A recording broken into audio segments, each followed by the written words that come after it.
Eu sou Henrique de Lacerda Suplicy, eu sou médico, sou endocrinologista, professor da Universidade Federal do Paraná, e eu nasci em Curitiba, mais especificamente na maternidade Vitor Ferreira do Amaral, no dia 20 de março de 1949.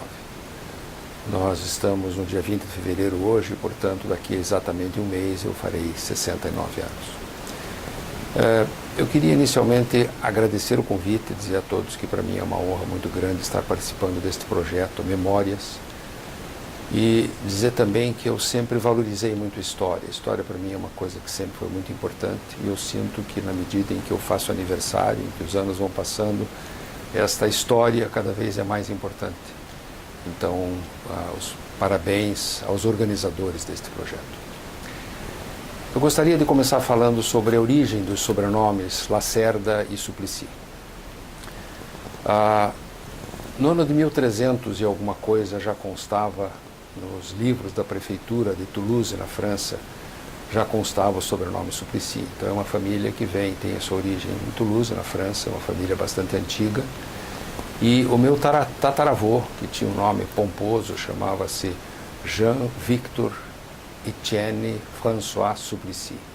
Ele veio de Toulouse, né, ele nasceu em 1800 e alguma coisa, 1802 ou 3, e ele veio de Toulouse para o Brasil, juntamente com o irmão seu, em busca de trabalho, em busca o objetivo basicamente de trabalho, né? E isso era uma coisa comum na época. O Brasil, o sul do Brasil todo foi povoado desta maneira. Ele veio com o seu irmão, o irmão se fixou em São Paulo, na cidade de São Paulo, e deu origem ao ramo Suplicy lá de São Paulo. E ele veio para o Paraná, acabou se fixando na cidade da Lapa, onde ele viveu a sua vida toda e faleceu posteriormente. Um fato curioso, os irmãos nunca mais se encontraram e os irmãos nunca voltaram à sua terra natal. Quer dizer, um desprendimento assim, de época muito grande. Meu bisavô chamava-se Arthur Suplicy, ele era dono de uma fazenda, ele tinha uma fazenda na cidade da Lapa, que fica a uns 15 quilômetros da Lapa, talvez a Fazenda Roseira, e posteriormente meu avô se tornou o proprietário dessa fazenda, e eu passei momentos da minha infância, da minha juventude, muito agradáveis. Eu tenho gratas recordações da fazenda. Nas férias, finais de semana, eu sempre passava, eu ia para a Roseira e passava isso lá, então eu tenho uma lembrança muito boa da fazenda. O meu lado Lacerda, consultando um livro de sobrenomes portugueses, eu fui procurar o sobrenome Lacerda e consta lá que no ano de 1200 e alguma coisa, nasceu na cidade do Porto um menino, e esse menino tinha uma característica, ele tinha um tufo de pelos no peito, e cerda é pelo, então ele foi chamado de Dom Fernando de Lacerda. Parece que foi essa a origem do sobrenome Lacerda. O meu tataravô Lacerda chamava-se Manuel José de Lacerda. Ele veio da cidade do Porto, coincidentemente na mesma época do meu tataravô paterno, e também veio para o Brasil em busca de trabalho, em busca de oportunidades, acabou se fixando também na cidade da Lapa. E lá ele construiu uma casa grande, uma casa ampla, que hoje é um museu de época, é a Casa Lacerda, sobre a qual eu vou falar mais adiante. Ele teve um filho, que era o Joaquim Lacerda. O Joaquim ficou conhecido como Coronel Lacerda. Na realidade, ele não era coronel. Quando houve a Revolução Federalista, a Proclamação da República, houve a Proclamação da República, o Marechal Deodoro assumiu a presidência da República, e naquela época não havia, como a monarquia tinha recém acabado, não haviam partidos políticos. Mas um grupo no Rio Grande do Sul, chamado Maragatos, os Maragatos se organizaram e resolveram derrubar o Marechal, resolveram tomar a presidência da República. Então eles se organizaram lá e iam subir em direção a São Paulo e ao Rio de Janeiro. E naquela época o caminho era o caminho tropeiro, que era o caminho que trazia as mulas, o gado do Rio Grande do Sul para São Paulo e para o Rio, e a Lapa nasceu do tropeirismo, né? A Lapa, toda a origem dela é do tropeirismo. Então eles obrigatoriamente iriam passar pela Lapa. Então o presidente, sabendo disto, ele convocou um grande amigo seu, que era o general Carneiro, que era um amigo de armas, eles se formaram juntos, O general Carneiro era general em Belo Horizonte, em Minas Gerais, e ele pediu então ao general Carneiro que viesse a Lapa para organizar a resistência. E o general Carneiro, chegando na Lapa, ele não conhecia a população da Lapa, não conhecia ninguém, e ele então procurou alguém que tivesse conhecimento, que conhecesse a população. E ele se aliou então ao meu bisavô, que era o Joaquim Lacerda, que posteriormente teve esse título de Coronel Lacerda. Eles participaram da Revolução Federalista, que foi uma revolução sangrenta, quando o pessoal do Gumercindo Saraiva chegou a Lapa. Durou quase um mês essa revolução, morreu muita gente de lado a lado, né? Tanto do lado Maragato quanto do lado Pica-Pau, né? O Pica-Pau era o lado governista e eles eram assim chamados porque eles usavam um gorro, né, um chapéu, e esse chapéu era pontiagudo, então lembrava o bico de um pica-pau, né? Então eram os Pica-Pau e Maragato, eram as duas facções. O meu avô era José Lacerda. Meu avô morou também na Casa Lacerda durante a sua vida toda. E um fato curioso, quando ele foi pedir a mão da minha avó, Cecília Brito de Lacerda, ele foi então à casa do seu futuro sogro para pedir a mão dela. Depois que ele fez o pedido, meu bisavô então chamou um dos seus filhos, o irmão da Cecília, e participou a ele. Diz: olha, Cecília, o José está aqui, veio pedir em casamento, e diga a ela que caso ela aceite casar com ele, que ela toque no piano uma música chamada Caminho do Céu. E aí então os dois, emocionados, né, o futuro sogro e futuro genro, ouviram ela tocar o Caminho do Céu, e que foi a maneira como ela aceitou casar então com meu avô. Eles viveram a vida toda nesta casa, a Casa Lacerda. Eles tiveram 15 filhos, e quando do falecimento da minha avó, em 1981, a casa, por decisão da família, a casa foi doada ao patrimônio histórico, e hoje então é uma casa, é um museu de época, está lá para quem quiser ver a casa, conhecer a casa, ela está lá. Nesta casa, inclusive, foi assinado, na sala da casa, foi assinada a capitulação da Lapa. Então, depois de quase um mês de luta, a Lapa capitulou, a Lapa, os Pica-Paus perderam, né, e a capitulação foi assinada na sala principal desta casa. Vindo para épocas mais atuais, meu pai, Hamilton de Lacerda Suplicy, meu pai também teve toda a sua infância na Lapa. Ele posteriormente fez medicina, ele fez o curso de medicina no Rio de Janeiro, ele se formou no Rio de Janeiro. E depois da sua formatura, ele veio para o Paraná, para existia uma colônia agrícola perto de Pato Branco chamada Cango. E ele veio para ser o médico da Cango e para ser o médico em Pato Branco. Então, ele foi o primeiro médico de Pato Branco. Casou um pouco antes com a minha mãe e foram viver em Pato Branco durante algum tempo.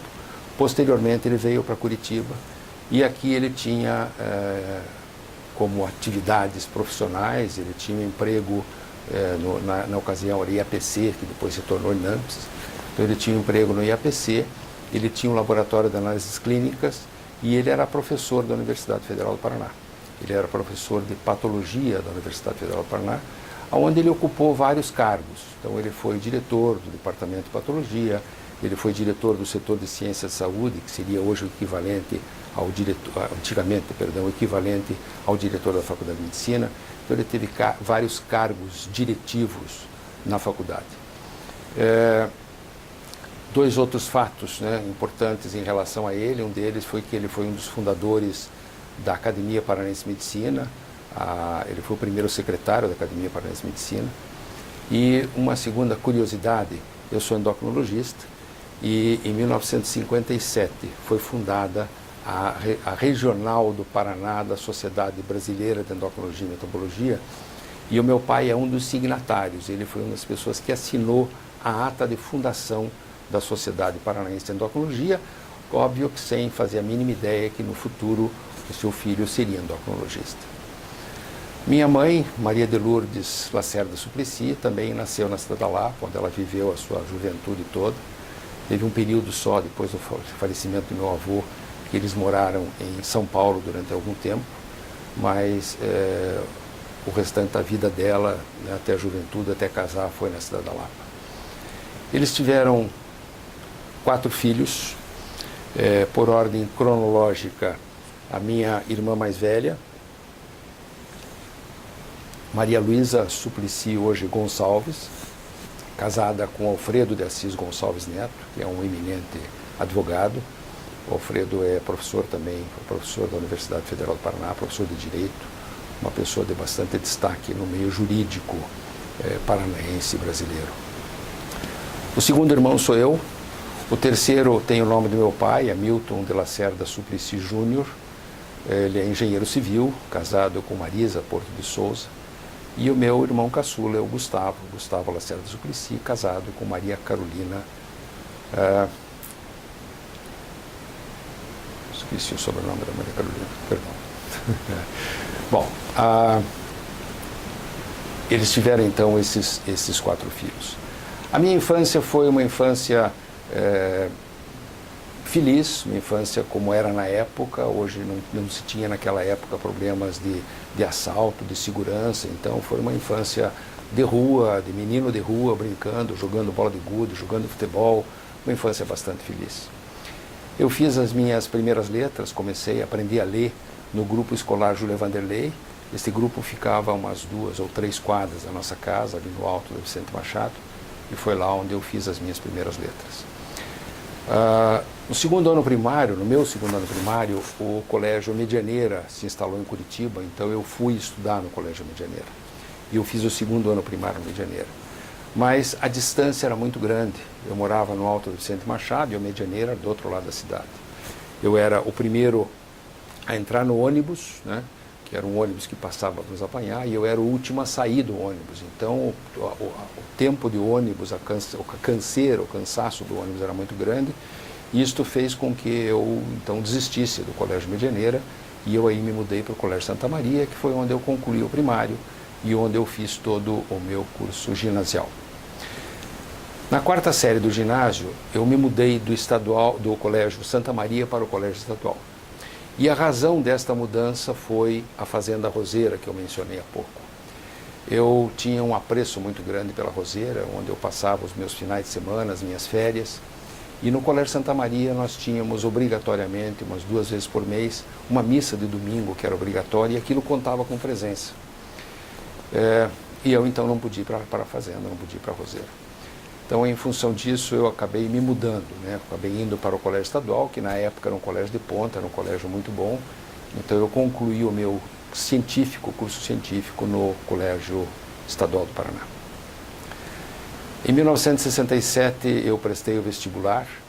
Naquela época, o vestibular não era unificado, então eu fiz 2 vestibulares. Eu fiz o vestibular de Medicina e eu fiz o vestibular de Farmácia e Bioquímica, ambos na Faculdade Federal, e passei nos 2.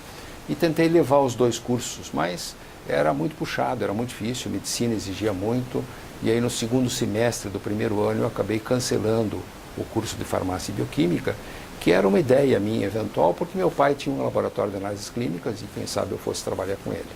Mas acabei cancelando o curso e fiquei só com a medicina, aonde eu me formei em 1972. Né? Eu formei em 72, fiz residência de clínica médica no Hospital de Clínicas, né? E me decidi ali pela endocrinologia, que é uma especialidade que é de raciocínio, uma especialidade lógica, e isso me encantou como me encanta até hoje.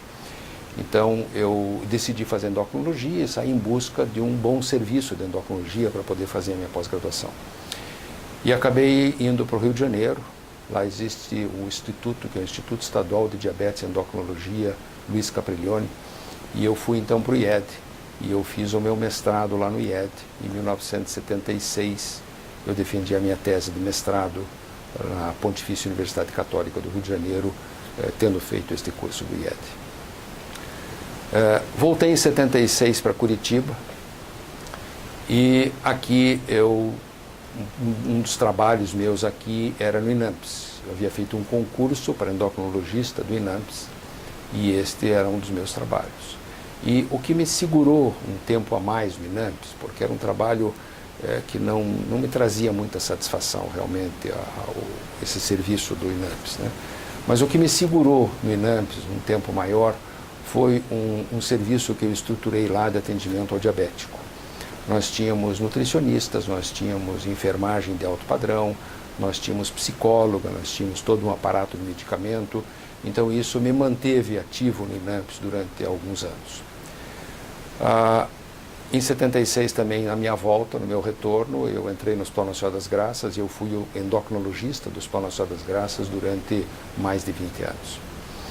E também em 76 montei meu consultório, né, um consultório particular, que é um consultório no qual eu atendo até hoje e é onde eu realmente me realizo profissionalmente. Eu tenho um apreço muito grande pelas pessoas, pelo atendimento. Eu tenho dito muito aos alunos que nenhuma outra profissão te dá o retorno que a medicina te dá, né? Você, dentro da minha especialidade, por exemplo, você atender um paciente hipotiroideu, um paciente diabético totalmente descompensado, mal, e dali a 2, 3 meses você vê esse paciente plenamente recuperado, isto realmente nos dá uma satisfação, uma realização muito grande. E eu continuo trabalhando no consultório, espero continuar lá por ainda muitos e muitos anos. A minha outra frente de trabalho foi a universidade. Em 1974, eu estava fora, abri um concurso para professor da Universidade Federal e eu prestei esse concurso, fui aprovado. E aí, então, em 1976, voltando a Curitiba, eu também comecei a lecionar na Universidade Federal e isto se manteve até 2015, quando eu pedi minha aposentadoria. Então, foram 39 anos de docência, um lugar a par do meu consultório, um outro lugar de grande realização. Você lecionar, você ensinar é uma coisa muito gratificante e foram aí, ao longo desses 39 anos, um número grande de médicos que eu ajudei a formar, de endocrinologistas que eu ajudei a formar. Então, a realização da docência é uma coisa que é muito importante. Eu ocupei alguns cargos diretivos na universidade, tanto no meu departamento, quanto nas policlínicas, quanto na própria universidade, mas realmente não é o meu forte, né? Eu preferia a docência.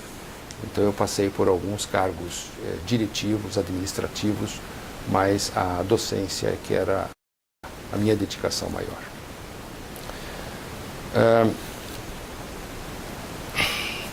As sociedades médicas, né? A Sociedade Brasileira de Endocrinologia e Metabologia, eu participei a minha vida toda ativamente da Sociedade Brasileira. Desde 1976 até agora, uns 2, 3 anos atrás, eu participei de todas as diretorias, né, da SBEM Paraná, da Sociedade Brasileira de Paraná, e fui presidente da SBEM Paraná durante uns 4 ou 5 mandatos de 2 anos. Então a minha participação associativa na SBEM, a Sociedade Brasileira de Endocrinologia, foi muito grande. Na SBEM brasileira também, isto me referia ao Paraná, na brasileira também eu tive alguns cargos, eu fui secretário-geral da SBEM, eu fui presidente de várias comissões, eu sou atualmente o presidente da Comissão de História da Endocrinologia, então eu tenho uma participação muito grande na SBEM e tenho uma participação também grande em outras sociedades. Uma delas é a BESO, que é a Associação Brasileira para o Estudo da Obesidade e da Síndrome Metabólica. Eu fui editor da revista da BESO, eu participei, fui presidente da BESO, né? E sou do Conselho Consultivo da BESO praticamente desde a sua fundação. Na SBEM também existe uma revista, que hoje é uma revista importante, uma revista indexada. Eu fui um dos coeditores, né? Eu tive uma participação durante uns 20 anos e eu participei também da coedição desta revista da SBEM. Outras sociedades, a Associação Médica do Paraná também, eu fui de várias diretorias, atualmente eu sou do Conselho Fiscal da Associação Médica. Fui do Conselho Regional de Medicina durante um período de 5 anos, eu fui conselheiro do CRM aqui do Paraná.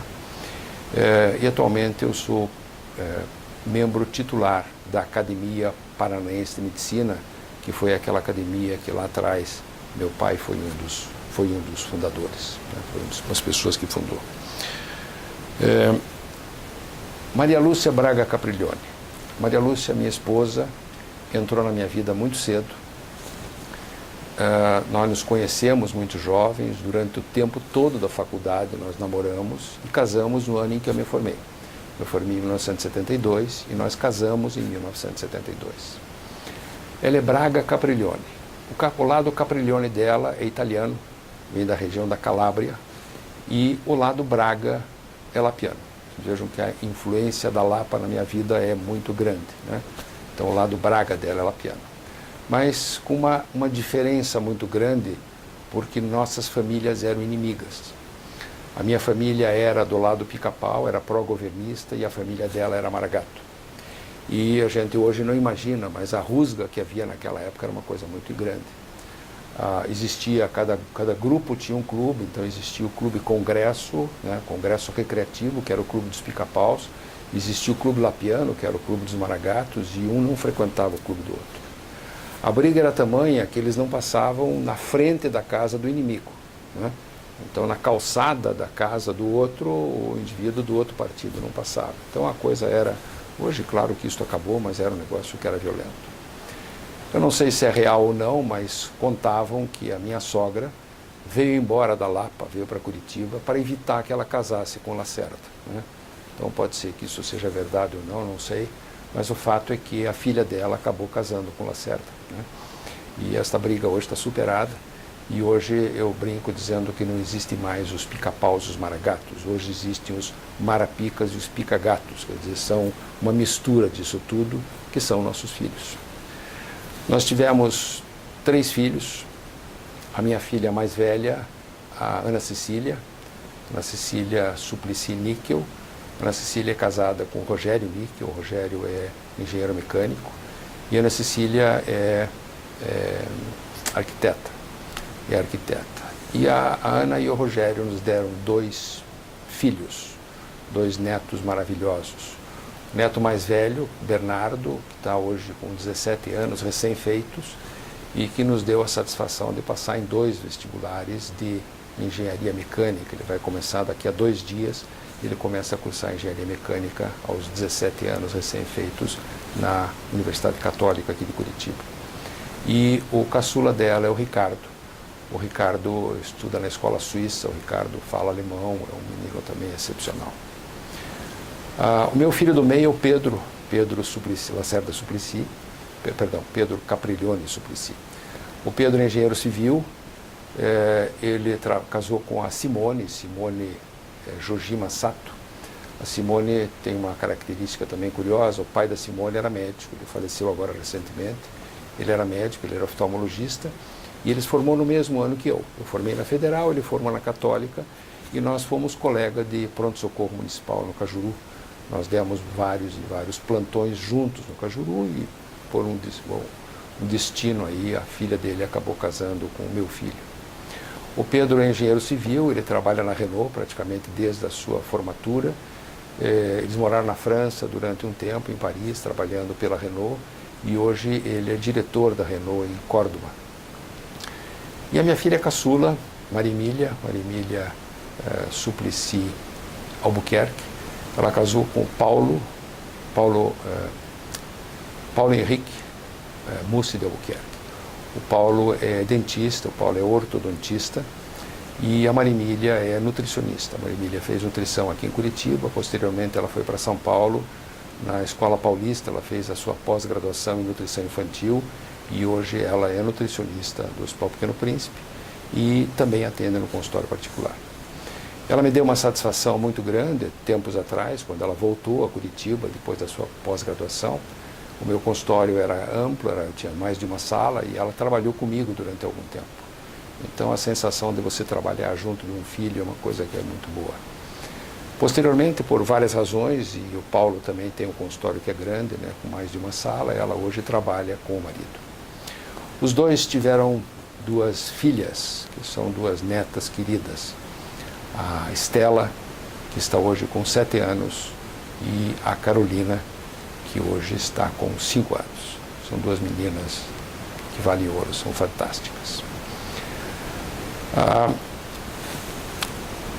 Em termos de lazer e hobby, o meu grande lazer e o meu grande hobby, um deles é a Casa da Lapa.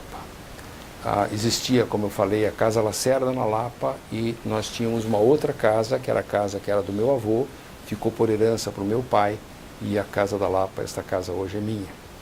Esta casa é da mesma época da Casa Lacerda, ela é uma casa também grande, uma casa ampla, com pé direito alto, as paredes internas são de taipa, as paredes externas são de pedra. É uma casa muito gostosa, e a gente preserva esta casa de maneira muito apropriada. Então este é um grande lazer e eu tenho uma satisfação muito grande em relação a esta casa, porque a Maria Lúcia, até pela origem dela lapiana, ela também gosta muito de ir para Lapa. Então o nosso refúgio nos finais de semana geralmente é a Casa da Lapa. E a satisfação também é que os meus filhos e os meus netos, todos eles, sem exceção, gostam muito também da Lapa. Os meus filhos, isso já acontecia e agora isso está acontecendo com as minhas netas. Quando a gente sai da casa, eles chamam a Casa de Lapa. Quando a gente sai da casa e vai em algum outro lugar na cidade, eles querem voltar para Lapa, né? Então eles referem a casa como sendo a nossa Lapa. Este é o meu lazer, meu hobby, e outro meu grande lazer e hobby é leitura. Eu acho que desde os meus 13 anos eu não lembro de um dia em que eu não li algumas páginas de algum livro. Eu sempre estou com um livro. Tentei passar este vício, né, entre aspas, para meus filhos, mas eu só consegui passar para a Ana Cecília. Hoje nós trocamos muita figurinha, eu passo a ela os livros, ela compra, eu compro, e a gente faz uma troca muito grande de livros. Este é o meu outro hobby.